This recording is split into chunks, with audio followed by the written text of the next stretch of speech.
Hi guys! Welcome back to my channel. So, pag-usapan natin yung friendship ni Bianca at ni Bea Boris.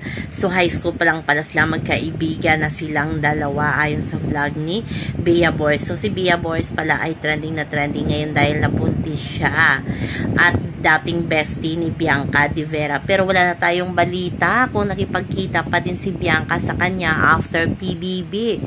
Kasi nga, na-busy na din itong si Bianca sa mga ganap niya sa outside world kasama ang iba pang mga housemate, lalo na ni Dustin New. So, baka hindi na sila gaanong close ngayon ni Bianca de Vera. Sabi nga ng mga fans si Bianca, buti na lang hindi na nakipagkita si Bianca kay Bea Boris kasi bad influence daw at may statement daw na nilabas itong si Bea Boris na hindi niya gusto itong si Dustin New.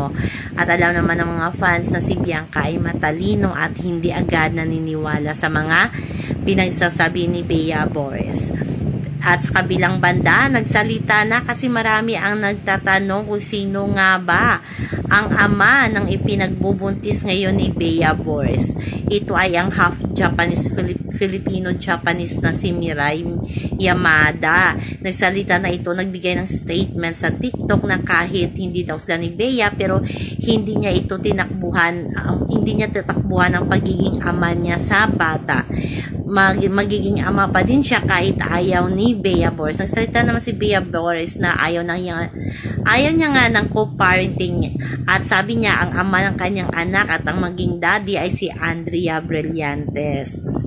At ipinagtanggol din siya ni Tony Fowler. Sabi nga ni Tony Fowler, wag niyo nang hanapin sa akin kung sino ang tatay or saan ang tatay ng ama ni Bea Boris kasi busy yun, nagpa-party at may mga bagong i-above na naman. Yun nga, at sumagot pa nga si Bea Boris na mga i-above. Pero sabi nga ni Mirai Yamada, hindi niya tinakbuhan or hindi niya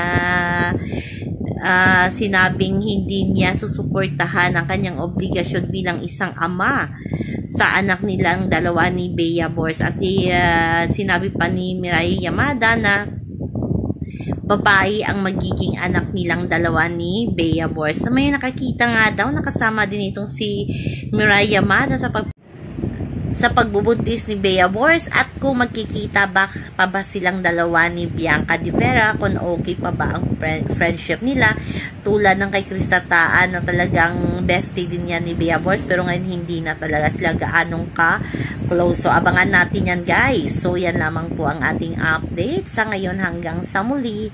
Bye bye. Always remember, wag po tayong magpaka-stress. Please like, share, and subscribe to my channel para ma-update kayo sa mga bagong upload. Bye-bye! Ayan, chill lang guys. Love, love, love!